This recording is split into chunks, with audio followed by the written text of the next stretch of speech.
ಆತ್ಮೀಯ ವೀಕ್ಷಕರೇ, ಸನ್ಮಾರ್ಗ news Gulf ರೌಂಡಿಗೆ ಮತ್ತೊಮ್ಮೆ ತಮ್ಮನ್ನೆಲ್ಲರನ್ನು ಸ್ವಾಗತಿಸುತ್ತಾ, ಜಾಗತಿಕ ನೆಲೆಯಲ್ಲಿ ಒಂದು ಭೀತಿಯ ವಾತಾವರಣ ಸೃಷ್ಟಿಯಾಗಿದೆ. ಅದು ಬೇರೆ ಬೇರೆ ವಿಷಯದಲ್ಲಿ, ಯುದ್ಧ ವಿಷಯ ಆಗಿರ್ಬೋದು, ಬೇರೆ ಬೇರೆ ವಿಷಯದಲ್ಲಿ ಜಾಗತಿಕ ನೆಲೆಯಲ್ಲಿ ಎಲ್ಲರೂ ಭೀತಿಯಲ್ಲಿದ್ದಾರೆ. ಯಾವ ಸಮಯದಲ್ಲಿ ಯಾವಾಗ ಏನೆಲ್ಲ ನಡೆಯುತ್ತಿದೆ ಎಂದು ಯಾರಿಗೂ ತಿಳಿಯದಂತಹ ಒಂದು ಸನ್ನಿವೇಶ, ಈ ಪರಿಸ್ಥಿತಿ ಈಗ ಇದೆ. ಈ ನಿಟ್ಟಿನಲ್ಲಿ ಈ ವಿಷಯದ ಕುರಿತು ನಾವು ಚರ್ಚೆ ಮಾಡಲಿಕ್ಕೆ ನಮ್ಮ ಇಬ್ಬರು ಕನ್ನಡಿಗರಾದ ಮೊದಲನೇ ವ್ಯಕ್ತಿ ಅರುಣ್ ಕುಮಾರ್ ಸರ್ ಕಳೆದ 25 ವರ್ಷಗಳಿಂದ ದುಬೈಯಲ್ಲಿ ಕಾರ್ಯನಿರ್ವಹಿಸ್ತಾ ಇದ್ದಾರೆ. ಅವರು ಮೂಲತಃ ಬೆಂಗಳೂರಿನವರು. ಅದೇ ರೀತಿ ಇನ್ನೊಬ್ಬರು ನಮ್ಮ ಅತಿಥಿ ಭಾರ್ಗವ ಶರ್ಮಾ ಸರ್, ಅವರು ಮೈಸೂರಿನವರು, ಮೂಲತಃ ಮೈಸೂರಿನವರು ಮತ್ತು ಇಲ್ಲಿ ದುಬೈಯಲ್ಲಿ ಹಲವಾರು ಕನ್ನಡ ಪರ ಸಂಘಟನೆಗಳ ಜೊತೆಗೆ ಕೈಜೋಡಿಸಿಕೊಂಡು ವಿವಿಧ ಕಾರ್ಯಚಟುವಟಿಕೆಗಳಲ್ಲಿ ತಲ್ಲೀನರಾಗಿದ್ದಾರೆ. ಅವರನ್ನು ಕೂಡ, ತಮ್ಮಿಬ್ಬರನ್ನು ಕೂಡ ಈ ಕಾರ್ಯಕ್ರಮಕ್ಕೆ ಸ್ವಾಗತಿಸ್ತಾ ಇದ್ದೇನೆ. ಮೊದಲಿಗೆ ನಮಸ್ಕಾರ.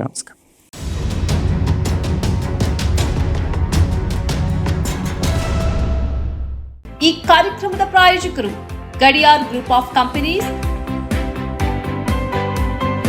Specialised in piling and shoring, engineering consultancy, fire fighting, steel structures, real estate.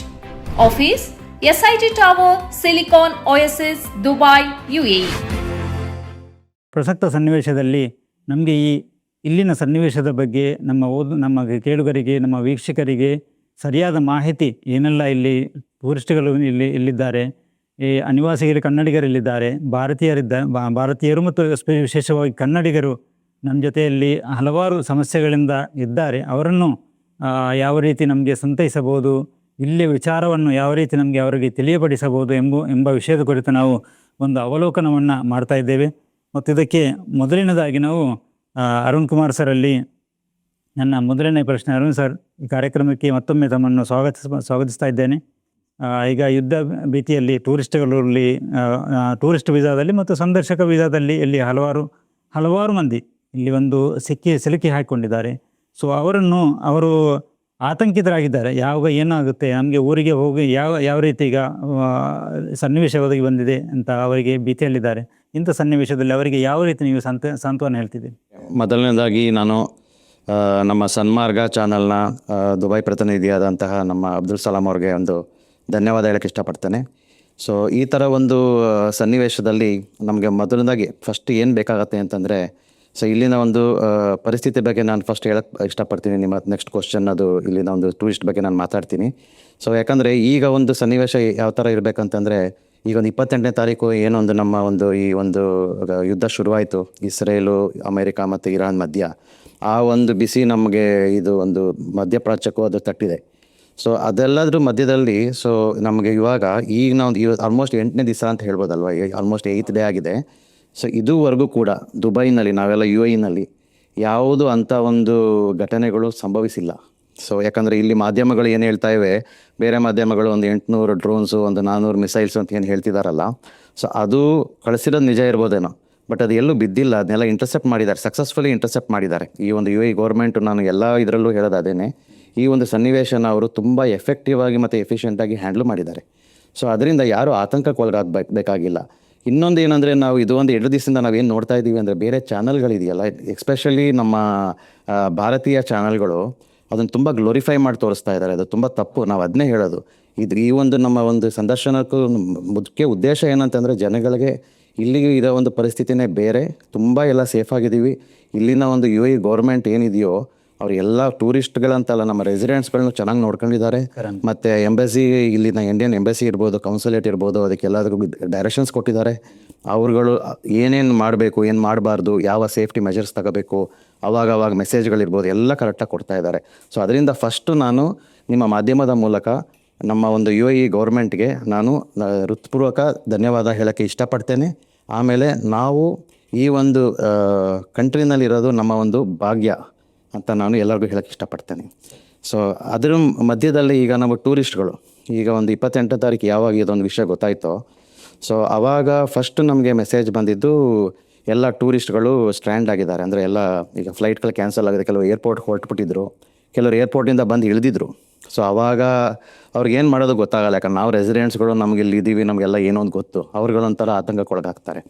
ಆವಾಗ ಫಸ್ಟ್ ನಮಗೆ ಕಾಲ್ ಬಂದಿದ್ದು ನಮ್ಮ ಒಬ್ಬರು ಉದ್ಯಮಿ, ಅವರು ಟೂರಿಸ್ಟೇ, ಅವರು ಆ್ಯಕ್ಚುಲಿ ಮದ್ದೂರವರು, ಮಾಧವ್ ಕಿರಣ್ ಅಂತ ಅಂದ್ಬಿಟ್ಟು.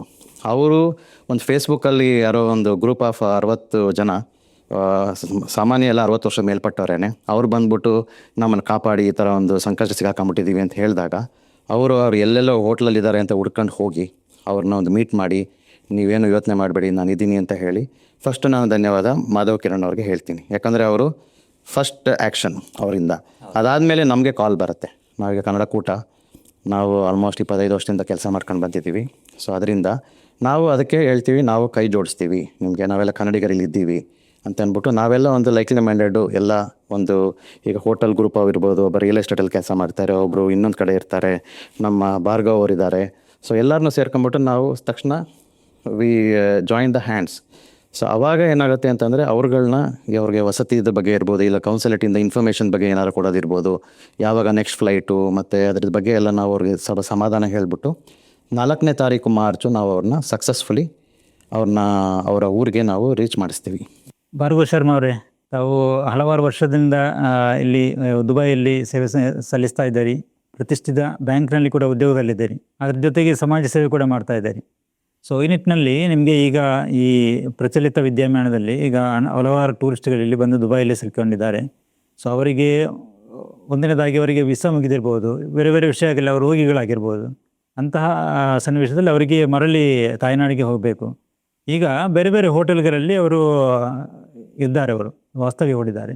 ಸೊ ಅವರನ್ನು ಎಲ್ಲರನ್ನು ಕೂಡ ನೀವು ಹೇಗೆ ನೀವೊಂದು ಗ್ರೂಪಿಗೆ ಸೇರಿಸ್ಕೊಂಡಿರಿ, ಯಾರ್ಯಾರು ಎಲ್ಲೆಲ್ಲಿ ಹೋಟೆಲ್ಗಳಿದ್ದಾನೆ, ಹೇಗೆ ನಿಮ್ಗೆ ಫೈಂಡ್ ಔಟ್ ಮಾಡಿದೆ ಅಂತೆ ಅದರ ಬಗ್ಗೆ ಸ್ವಲ್ಪ ವಿವರಣೆ ಕೊಡ್ಬೋದಾ? ನಮಸ್ಕಾರ, ನನ್ನ ಹೆಸರು ಭಾರ್ಗವ್ ಶರ್ಮಾ ಅಂತ ಹೇಳಿ, ಮೈಸೂರಿನಿಂದ. ಸನ್ಮಾರ್ಗ್ನ ಡಿಜಿಟಲ್ ಚಾನಲ್ನ ಎಲ್ಲ ವೀಕ್ಷಕರಿಗೂ ನನ್ನ ನಮಸ್ಕಾರಗಳು, ಹಾಗೂ ಅಬ್ದುಲ್ ಸಲಾಂ ಅವ್ರಿಗೂ ನಮ್ಮ ನಮಸ್ಕಾರಗಳು. ಸೊ ಈ ಒಂದು ಪರಿಸ್ಥಿತಿಯಲ್ಲಿ ನಾನು ಒಂದು ವಿಚಾರ ಏನು ಕ್ಲಿಯರ್ ಮಾಡ್ತೀನಿ ಎಲ್ಲ ಕನ್ನಡಿಗರಿಗೂ ಅಂದರೆ, ಯಾರಿಗೂ ಸಹ ಇಲ್ಲಿ ಉದ್ಯೋಗಗಳ ಒಂದು ನಷ್ಟ ಆಗಿಲ್ಲ. ಯಾವ ಸೂಪರ್ ಮಾರ್ಕೆಟ್ನಲ್ಲೂ ಕೂಡ ಯಾವುದೂ ಕೊರತೆ ಇಲ್ಲ, ಹಾಗೂ ಎಲ್ಲೂ ಕೂಡ ನಿಮಗೆ ರೋಡ್ಗಳು ಕ್ಲೀನಾಗಿದೆ. ದುಬೈ ಹೇಗೆ ನಾರ್ಮಲಾಗಿ ನಡ್ಕೊಂಡು ಹೋಗ್ತಿದೆಯೋ ಹಂಗೆ ನಡ್ಕೊಂಡು ಹೋಗ್ತಾ ಇದೆ.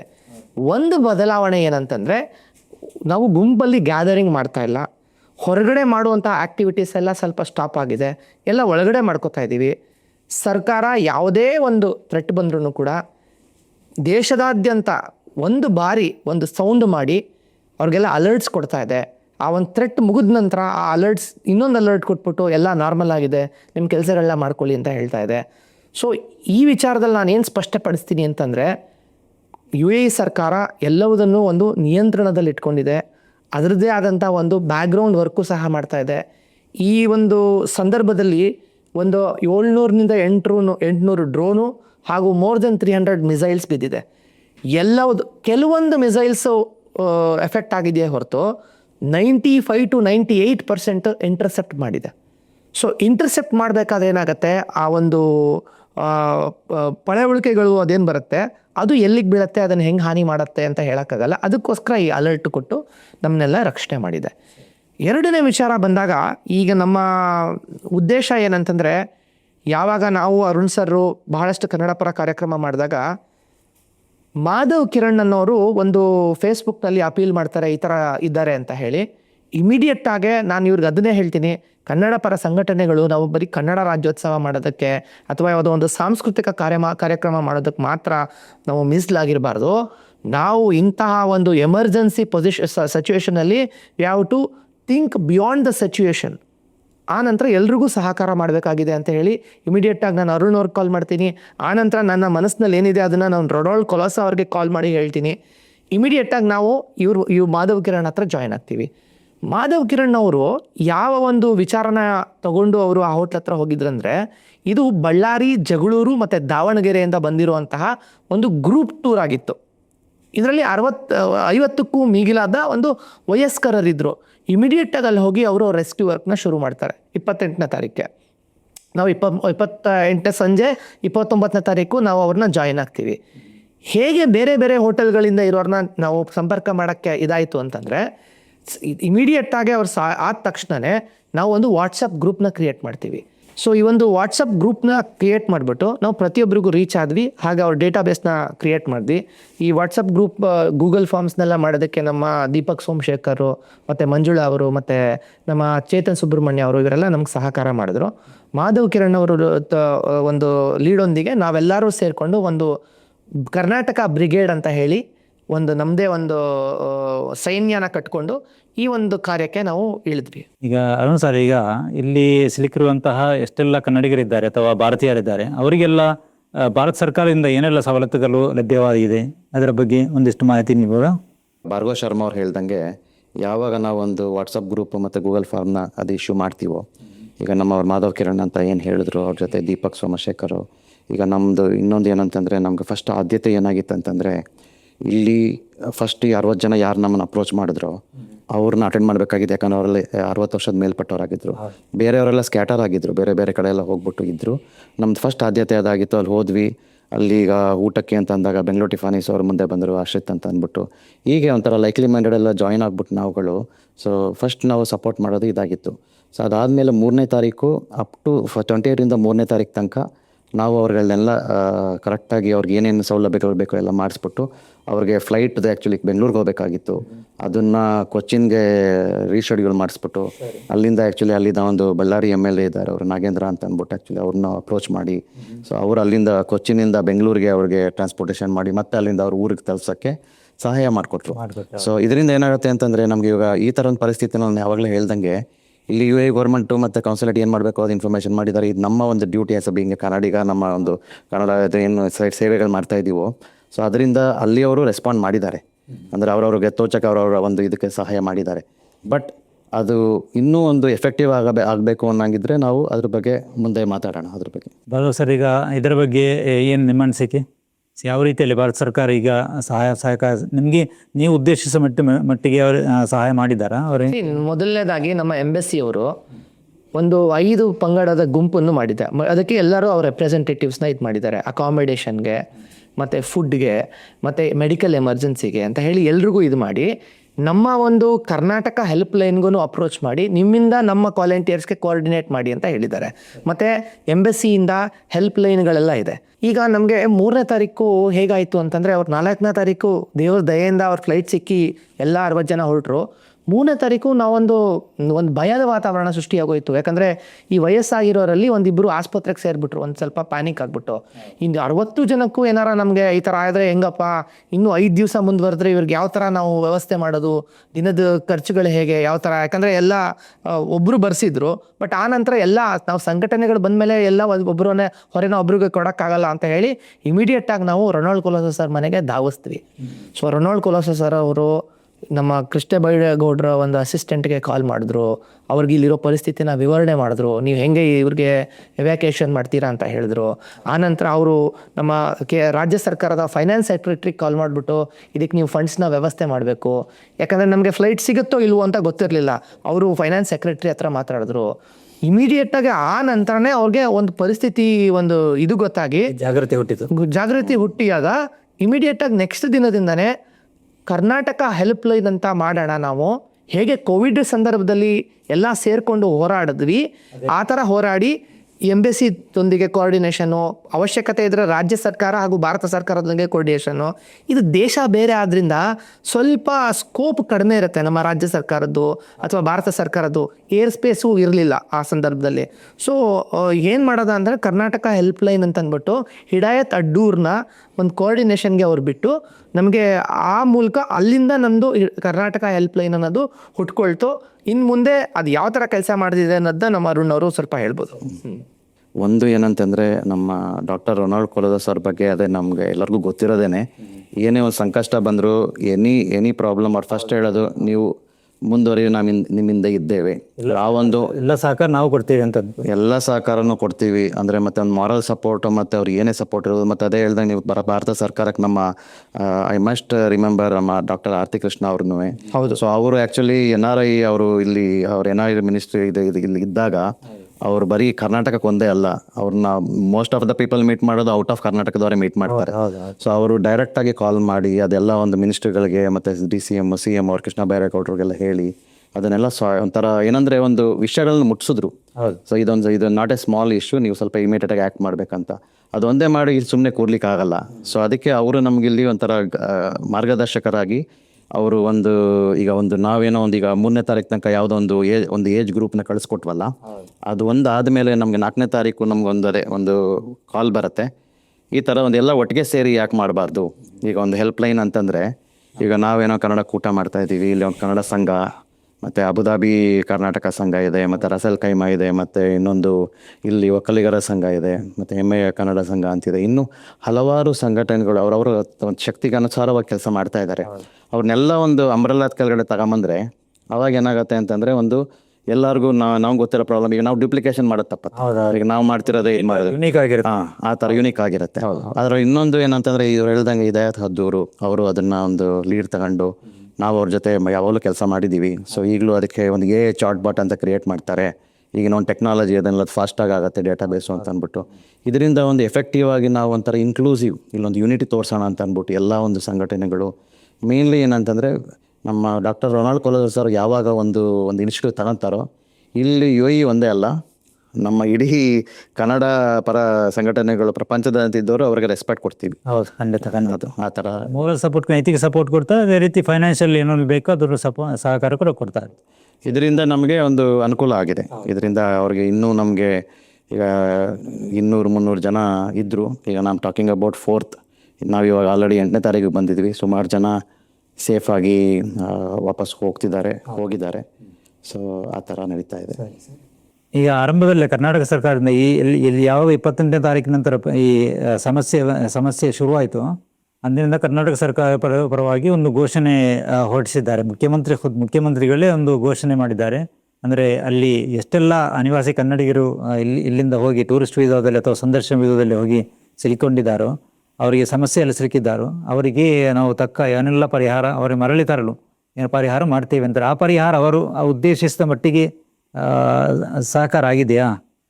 ಇದೇನಾಗುತ್ತೆ ಅಂದರೆ, ಈ ಥರ ಒಂದು ಸಂಕಷ್ಟದ ಪರಿಸ್ಥಿತಿನಲ್ಲಿ ಯಾವಾಗ ನಿಮ್ಮದು ಏರ್ ಬೇಸ್ ಕ್ಲೋಸ್ ಆಗೋಗುತ್ತೆ, ಆಯಿತಾ, ಏರ್ ಬೇಸ್ ಕ್ಲೋಸ್ ಆಗುತ್ತೆ ಅಂತಂದರೆ ಇಟ್ ಇಸ್ ಕರ್ನಾಟಕ ಅಂದರೆ ಸೆಂಟ್ರಲ್ ಗೌರ್ಮೆಂಟ್ ಇದಕ್ಕೆ ಬಂದ್ಬಿಡುತ್ತೆ. ಅವ್ರು ಏನು ಮಾಡ್ಬೋದು, ಅವರು ಇಲ್ಲಿನ ಒಂದು ಕೌನ್ಸಿಲೇಟ್ಗಳಿಗೆ ಕಾಂಟ್ಯಾಕ್ಟ್ ಮಾಡಿಬಿಟ್ಟು ಆದಷ್ಟು ಬೇಗ ಅವ್ರನ್ನ ಸುರಕ್ಷಿತವಾಗಿದ್ದಾರೆ ಅಂತ ವಿಷಯಗಳು ತಿಳ್ಕೊತಾರೆ. ಸೊ ಆಮೇಲೆ ಇಲ್ಲಿ ನಾವು ಲೋಕಲ್ ಇರೋರಿಗೆ ಏನಂತಂದರೆ, ಅವರು ವಿಸಿಟ್ ವೀಸಾದಲ್ಲಿ ಬಂದಿರ್ತಾರೆ, ಟೂರಿಸ್ಟ್ ವೀಸಾದಲ್ಲಿ ಬಂದಿರ್ತಾರೆ, ಅವ್ರಿಗೆ ವ್ಯಾಲಿಡಿಟಿ ಇರುತ್ತೆ, ಅವರು ಆದಷ್ಟು ಬೇಗ ವಾಪಸ್ ಹೋಗಬೇಕು. ಇಲ್ಲಿ ಲೋಕಲ್ ಗ್ರೌಂಡ್ ರಿಯಾಲಿಟಿ ಏನಿರುತ್ತೆ ಅಂತಂದರೆ, ಇಲ್ಲಿನ ಒಂದು ಹೋಟೆಲ್ಗಳಲ್ಲಿ ಉಳ್ಕೊಳ್ಳೋದಿರ್ಬೋದು, ಅವ್ರಿಗೆ ವಸತಿ ಮತ್ತು ಅವ್ರಿಗೆ ಊಟ, ಅದ್ರ ಬಗ್ಗೆ ನಾವು ಕಾನ್ಸಂಟ್ರೇಷನ್ ಮಾಡಬೇಕು. ಅವ್ರಿಗೆ ಗೈಡೆನ್ಸ್ ಕೊಟ್ಟಿರ್ತಾರೆ, ಬಟ್ ನಮಗೆ time is very short. So ಅಲ್ಲಿ ಏನಾಗುತ್ತೆ ಅಂದರೆ, ಅಲ್ಲಿ ನಾವು ಇವಾಗ ಏನು ಹೇಳಿದ್ವಲ್ಲ, ಈ ಒಂದು ಹೆಲ್ಪ್ಲೈನ್ ಅಂತ, ಇಲ್ಲಿಂದ ಬರೋಂಥ ಒಂದು ಸಹಕಾರ ಅದೊಂಥರ ನೀಡ್ ಆಫ್ ದ ಮೂಮೆಂಟ್ ಆಗಿರುತ್ತೆ. ನಾವು ಅಲ್ಲಿ ಅವರು ಸ್ಪಂದಿಸಿಲ್ಲ ಅಂತಲ್ಲ, ಅವರು ಸ್ಪಂದಿಸೋದು ಅವ್ರದ್ದು ಒಂದು ಇದಾಗಿರುತ್ತೆ, ಬಟ್ ಅದು ಆ್ಯಕ್ಷನ್ ಆಗೋಕ್ಕೆ ಟೈಮ್ ಹಿಡಿಯುತ್ತೆ. ಸೊ ಅದರಿಂದ ಇದ್ರ ಬಗ್ಗೆ ಏನಂತಂದ್ರೆ, ನಾನು ಹೇಳೋದು ಏನಂತಂದರೆ, ಇದು ಒಂಥರ ಸಿಚುವೇಶನಲ್ ಆಗಿರೋದ್ರಿಂದ ನಮ್ಮದು ಒಂದು ಡ್ಯೂಟಿ ಆಗಿತ್ತು. ನಾವು ಯಾಕಂದರೆ ಈ ಒಂದು ಕಂಟ್ರಿನಲ್ಲಿ ನಾವು ಇಷ್ಟು ವರ್ಷ ಕೆಲಸ ಮಾಡಿರೋದ್ರಿಂದ it is our duty being to give service to this great nation. So ಅದನ್ನು ನಾವು ಮಾಡಿದ್ದೀವಿ. ಸೊ ಅದರಿಂದ ಕರ್ನಾಟಕ ಸರ್ಕಾರದ ಕಡೆಯಿಂದ ಸ್ಪಂದನೆ ಅಂತೂ ಬಂದಿದೆ, ಬಟ್ ಅದೇ ನಾವು ಟೈಮ್ಲಿ ರಿಯಾಕ್ಟ್ ಮಾಡಿದ್ದೀವಿ ಅಷ್ಟೇ. ಈ ಕರ್ನಾಟಕ ಸರ್ಕಾರದಿಂದ ಸ್ಪಂದನೆ ಅಂತ ಹೇಳಬೇಕಾದ್ರೆ ಒಂದು ಟೆಕ್ನಿಕಲ್ ವಿಚಾರನ ನಾನು ನಿಮ್ಮ ಹತ್ರ ಹೇಳಬೇಕು. ಒಂದು ಏನಾಗುತ್ತೆ, ಕರ್ನಾಟಕ ಸರ್ಕಾರದಲ್ಲಿ ಅವ್ರು ಫಂಡ್ ಇಟ್ಕೊಂಡಾಗ ಇಲ್ಲಿ ಏನೋ ಒಂದು ಎಮರ್ಜೆನ್ಸಿ ಆದಾಗ ನಮ್ಮ ರೊನಾಲ್ಡ್ ಕೊಲಸೋ ಹಾಗೂ ಅರುಣ್ ಕುಮಾರು ಹಾಗೂ ಎಲ್ಲ ಸಂಘಗಳ ನೇತೃತ್ವದಲ್ಲಿ ನಾವು NRI ಮಿನಿಸ್ಟ್ರಿ ಆಗಬೇಕು. ಯಾವ ಪಂಚ ಗ್ಯಾರಂಟಿಗಳಿತ್ತು ಆ ಪಂಚ ಗ್ಯಾರಂಟಿಗಳ ಒಂದು ಭಾಗವಾಗಿ NRI ಮಿನಿಸ್ಟ್ರಿ ಆಗಬೇಕು ಅಂತ ಹೇಳಿ ಬೆಳಗಾವಿ ಅಧಿವೇಶನಕ್ಕೆ ರೊನಾಲ್ಡ್ ಕೊಲಸೋ ಅವರ ಒಂದು ನೇತೃತ್ವದಲ್ಲಿ, ಆರ್ತಿ ಕೃಷ್ಣ ಅವರ ಒಂದು ನೇತೃತ್ವದಲ್ಲಿ ನಾವು ಹೋಗಿ ಅಲ್ಲಿ ಕೇಳಿಕೊಂಡು ಈ ಒಂದು ಬಡ್ಜೆಟಲ್ಲಿ, ನೆನ್ನೆ ಬಡ್ಜೆಟಲ್ಲಿ ಅದು ಅನೌನ್ಸ್ ಆಗುವಂತಹ ಎಲ್ಲ ನಿರೀಕ್ಷೆಗಳನ್ನ ಹೊಂದಿದ್ವಿ. ನಮ್ಮ ಎಲ್ಲ NRIಗಳಿಗೂ ಸ್ವಲ್ಪ ನಿರಾಶೆ ಆಗಿದೆ. ನಮ್ಮ ರೊನಾಲ್ಡ್ ಕೊಲಸೋ ಅವ್ರಿಗೂ ನಿರಾಶೆ ಆಗಿದೆ. NRI ಮಿನಿಸ್ಟ್ರಿ ಆಗಿದ್ದರೆ ಈ ಒಂದು ಪರಿಸ್ಥಿತಿನ ನಿಯಂತ್ರಣ ಮಾಡೋದ್ರಲ್ಲಿ ತುಂಬ ಎಫಿಷಿಯೆಂಟಾಗೇ ಇರ್ಬೋದಿತ್ತು. ಯಾರ ಹತ್ರನೂ ನಾವು ಹೋಗೋ ಅವಶ್ಯಕತೆ ಇರಲಿಲ್ಲ. NRI ಮಿನಿಸ್ಟ್ರಿ ಇರ್ತಿತ್ತು, ಅದಕ್ಕೆ ಆದಂಥ ಫಂಡ್ಸ್ ಇರ್ತಿತ್ತು. Emergency reaction committee NRI ಮಿನಿಸ್ಟ್ರಿನಲ್ಲಿ KNRI members ಇರ್ತಿದ್ರು. ಬಜೆಟ್ ಇರುತ್ತೆ, ಬಜೆಟ್ ಯಾವುದೇ ಸಮಸ್ಯೆ ಒಂದೇ ಕೇಂದ್ರಕ್ಕೆ ಸಮಸ್ಯೆ ಪರಿಹಾರಕ್ಕಾಗಿ. ಹೌದು ನಾವು NRIಗಳು ವೋಟ್ ಹಾಕಲ್ಲ ನಾವು, ಬಟ್ ನಾವು ಸ್ಟೇಟ್ಗೆ ಒಳ್ಳೆ ಆದಾಯ, ಒಳ್ಳೆ ರೆಮಿಟೆನ್ಸು, ಇನ್ವೆಸ್ಟ್ಮೆಂಟ್ಸ್ ಎಲ್ಲ ಮಾಡ್ತೀವಿ. ಅದೇ ನಮ್ಮ ರೊನಾಲ್ಡ್ ಕೊಲಸೋ ಅವರ ಒಂದು ಕೊರಗು ಕೂಡ. ಅದೊಂದು ನಿಟ್ಟಿನಲ್ಲಿ ಇನ್ನೊಂದು ಸತಿ ಮತ್ತೆ ಏನಕ್ಕೆ NRI ಮಿನಿಸ್ಟ್ರಿ ಆಗಬೇಕು ಅನ್ನೋದನ್ನ ಇಲ್ಲಿ ಈ ಒಂದು ಎಮರ್ಜೆನ್ಸಿ ನಮಗೆ ಹೇಳ್ಕೊಟ್ಟಿದೆ ಆ್ಯಂಡ್ ರಾಜ್ಯ ಸರ್ಕಾರ ಒಂದು ಲೆಕ್ಕದಲ್ಲಿ ಏನೂ ಮಾಡದೇ ಇರೋ ಪರಿಸ್ಥಿತಿಗೆ ನಿರ್ಮಾಣ ಆಗಿರೋದೇ ಈ ಒಂದು NRI ಮಿನಿಸ್ಟ್ರಿ ಅಂತ ಒಂದು ನಮ್ಮ ಅಭಿಪ್ರಾಯ. ಅದು ಅವ್ರದ್ದು ಪೊಲಿಟಿಕಲ್ ಇದು ಆಗಿತ್ತು ಅಂತ ಕಾಣುತ್ತೆ. ಅವ್ರದ್ದೊಂದು ಏನಂತಾರೆ, ಅದು ಪ್ರಣಾಳಿಕೆಯಲ್ಲಿ ಇತ್ತದು. ಹೌದು, ಹೋಗ್ತೀವಿ ಅಂತ ಹೇಳಿದ್ರು. ಅದ್ರ ಒಂದು ಖುಷಿ ಏನಂದ್ರೆ, ನಾನು ಆ ಡೆಲಿಗೇಷನ್ ಅಲ್ಲಿ ಇದ್ದೆ ಡಿಸೆಂಬರ್ 11ಕ್ಕೆ ಬೆಳಗಾವಿಗೆ ಹೋದಾಗ. ಅದರಲ್ಲಿ ಬರೀ ಪ್ರಪಂಚದಾದ್ಯಂತ ಒಂದು 40 ಕಂಟ್ರಿಯಿಂದ ಕನ್ನಡ ಪರ ಸಂಘಟನೆಗಳ ಒಂದು ಅಧ್ಯಕ್ಷಗಳು ಬಂದಿದ್ರು. ಸೌದಿಯಿಂದ ಜಕಾರಿ ಅವ್ರು ಬಂದಿದ್ರು. ಸೊ ಅದೆಲ್ಲ ನಿಮ್ಗೆ ಮೊನ್ನೆ ರಾಜ್ಯೋತ್ಸವ ಸಿಕ್ತಲ್ಲ ಅವ್ರದ್ದು. ಸರ್, ಈಗ ಭಾರ್ಗವ ಅವರೇ, ಈಗ ಇಲ್ಲಿದ್ದಂತಹ ಅನಿವಾಸಿಗರೇ, ಕನ್ನಡಿಗರಾಗಿರಲಿ ಅಲ್ಲೇ ಟೋಟಲಿ ಭಾರತೀಯರಾಗಿರಲಿ, ಅವರು ಯಾವೆಲ್ಲ ಸಮಸ್ಯೆಗಳಿಂದ ನಿಮ್ಮನ್ನು ಅಪ್ರೋಚ್ ಮಾಡಿದ್ದಾರೆ? ಅವಾಗ ಏನೆಲ್ಲ ಸಮಸ್ಯೆಗಳಿತ್ತು? ಅವರಲ್ಲಿ ರೋಗಿಗಳಿರ್ಬೋದು, ಅಥವಾ ವೀಸಾ ಮುಗಿದಿರ್ಬೋದು, ಅಥವಾ ಇನ್ನೇನ ಸಮಸ್ಯೆಗಳಿಂದ ಇರ್ಬೋದು. ಯಾವುದೆಲ್ಲ ರೀತಿಯಲ್ಲಿ ಸಮಸ್ಯೆಗಳಿಂದ ನಿಮಗೆ ಸಮೀಪಿಸ್ತಾರೆ ಅಂತಲೇ ಹೇಳಿ. ಅಬ್ದುಲ್ ಸಲಾಂ ಅವರೇ, ಇದು ಒಳ್ಳೆ ಪ್ರಶ್ನೆ. ಯಾಕಂದರೆ ನಮ್ಮ ಎಂಟೈರ್ ಒಂದು ಕರ್ನಾಟಕ ಹೆಲ್ಪ್ಲೈನು, ನಾವೆಲ್ಲ ಸಂಸ್ಥೆಗಳ ಉದ್ದೇಶನೇ ಈ ಒಂದು ಐಡೆಂಟಿಫೈ ಮಾಡೋಕ್ಕೆ. ಇನಿಷಿಯಲಿ ಹೇಳಿದಾಗ ನಾವು ಹಿಂದೆ ಗೂಗಲ್ ಫಾರ್ಮ್ ಮಾಡಿ ಎಲ್ಲರನ್ನೂ ನೋಡಿದ್ವಲ್ಲ. ಈಗ ನಾವು ಏನು ಮಾಡಿದ್ವಿ, ಇವ್ರು ಹೇಳ್ದಂಗೆ AI ಚಾಟ್ ಬಾಟ್ ಮಾಡಿದ್ವಿ. AI ಚಾಟ್ ಬಾಟಲ್ಲಿ ಅವರು ಚಾಟ್ ಮಾಡ್ತಾರೆ, ನಿಮ್ಮ ಹೆಸರೇನು, ನಿಮ್ಮ ಊರೇನು, ಓಕೆ, ನೀವು ಏನು ಸಪೋರ್ಟ್ ನಿಮಗೆ ಬೇಕು, ಮೆಡಿಸನ್ ಬೇಕಾ, ಫುಡ್ ಬೇಕಾ, ಬೇರೆ ಏನಾರ ಬೇಕಾ ಅಂತಂದ್ಬಿಟ್ಟು ಒಂದು 4-5 ಮಾಡಿ ಕಳಿಸಿದಾಗ ನಮಗೆ ಭಾಳಷ್ಟು ಪ್ರತಿಕ್ರಿಯೆಗಳು ಬಂತು ಕರ್ನಾಟಕ ಹೆಲ್ಪ್ಲೈನ್ಗೆ. ಅದ್ರ ಪ್ರಕಾರ ಮೇಜರಾಗಿ ಕೆಲವೊಬ್ಬರಿಗೆ ಅವರು ತಂದಿರುವಂತಹ ಹಣ ಎಲ್ಲ ಮುಗ್ದೋಗಿತ್ತು. ಸೊ ಅವ್ರಿಗೆ ರೂಮಿನ ವ್ಯವಸ್ಥೆ ಆಗಬೇಕಿತ್ತು. ಸೊ ಕರ್ನಾಟಕ ಹೆಲ್ಪ್ಲೈನ್ ನಾವು ಝೂಮ್ ಕಾಲ್ ಮಾಡ್ತೀವಿ ಯಾವಾಗವಾಗ. ಆ ಸಂದರ್ಭದಲ್ಲಿ ತಮೀರಿನ್ ಹೋಟೆಲ್ ಅವರ ಓನರ್ ಆದ ಇಸಾಕ ಅವರು ಹಾಗೂ ನಮ್ಮ ಫಾರ್ಚೂನ್ ಗ್ರೂಪ್ಸ್ನ ಹೋಟೆಲ್ನ ಪ್ರವೀಣ್ ಶೆಟ್ಟಿ ಅವರು ಅಶ್ಯೂರೆನ್ಸ್ ಕೊಟ್ಟು, ನೀವು ಹೆಲ್ಪ್ಲೈನಿಂದ ನೀವು ಏನು ಸ್ವಂತ ಖರ್ಚು ಮಾಡಿ ನೀವು ಯಾರಿಗೆ ಲಾಡ್ಜಿಂಗು ಬೋರ್ಡಿಂಗು ಕೊಡ್ತಾ ಇದ್ದೀರಾ, ಇನ್ನು ಮುಂದೆ ನೀವು ಮಾಡೋಕ್ಕೆ ಹೋಗಬೇಡಿ, ಅರ್ಹರನ್ನು ಗುರುತಿಸಿ ಅವ್ರಿಗೆ ನಾವು ಫ್ರೀ ಲಾಡ್ಜಿಂಗು ಬೋರ್ಡಿಂಗು ಕೊಡ್ತೀವಿ. ನೆಕ್ಸ್ಟ್ ಇನ್ನೊಂದು ಕ್ಯಾಟಗರಿ ಇರ್ತಾರೆ, ಅವ್ರಿಗೆ ಪೇ ಮಾಡೋದಕ್ಕಾಗತ್ತೆ ಬಟ್ ಕಾಸ್ಟ್ಲಿ ಎಲ್ಲ ಮಾಡ್ಲಿಕ್ಕಾಗಲ್ಲ. ಅವ್ರಿಗೆ ಈ ತಮೀರಿನ್ ಹೋಟೆಲ್ ಅವರು ಒಂದು ತಲೆಗೆ 75 ದಿರಮ್ಗೆ ನಾವು ಊಟ ಕೊಟ್ಟು 3 ಹೊತ್ತು ಇಟ್ಕೊಳ್ತೀವಿ ಅಂತ ಹೇಳಿದ್ರು.